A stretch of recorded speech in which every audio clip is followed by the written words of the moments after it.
Welcome to the Fear and Greed Afternoon Report for Thursday, the 10th of November 2022. I'm Michael Thompson. Every afternoon we've got the 5 stories that happened today that you need to know about, so let's jump into it. Story number 1, the share market fell today. The S&P ASX 200 dropped 0.5% to 6,964 points. This was despite a takeover bid for Origin Energy, sending the company's shares soaring 35%. Among the other gainers today, Computershare added 4% on a positive trading update. Woolworths added 1.7%, but online accounting group Xero slumped 10.7% after its CEO announced his resignation, and the energy sector fell as the oil price retreated. Woodside lost 2.3% and Santos fell 1.6%. Crude oil is back below $86 a barrel. The Aussie dollar is weaker, buying 64.2 US cents.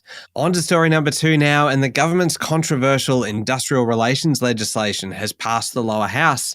The bill introduces multi-employer bargaining, giving unions the right to negotiate across multiple employers at the same time. Business says it will mean industry-wide strikes. Unions like it because it lifts their power to force through wage rises. The law still needs to pass the Senate, and you'd expect it will be amended before it has any real chance of becoming law. Story number 3, the Perpetual Pendal merger gets complicated after Regal and its partner, private equity firm BPEA EQT, made a new higher $33 a share takeover bid for Perpetual on the basis that it abandoned its merger with Pendal. It is a very messy battle, this one. Regal is offering Perpetual shareholders cash, while the Pendal deal is all in shares. At the core is a serious debate about the Perpetual board's fiduciary duty to do what's best for its shareholders. Shares in Perpetual rallied 14.8%, but Pendal shares dropped 10.9%.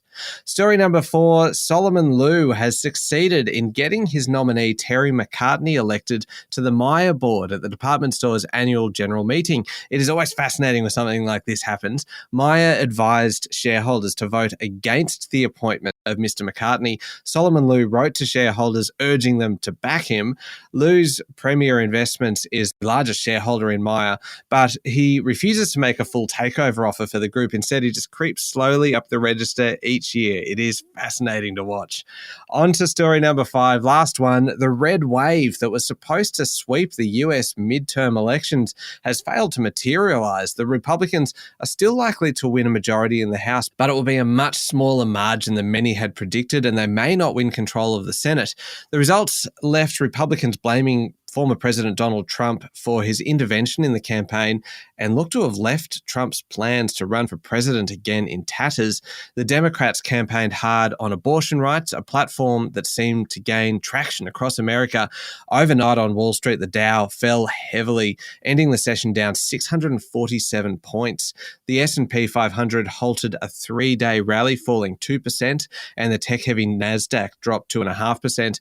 Leading the losers were News Corp and Disney, which both tumbled after posting disappointing results. Facebook owner Meta Platforms jumped 5% after outlining plans to lay off 11,000 employees. There's a bit of a sense that investors were disappointed the Republicans didn't do better in the midterms. Republican control of Congress tends to boost stock markets. That's it for the afternoon report for Thursday, the 10th of November 2022. Adam Lang and I will be back tomorrow morning for the Friday edition of Fear and Greed. I'm Michael Thompson. Enjoy your evening.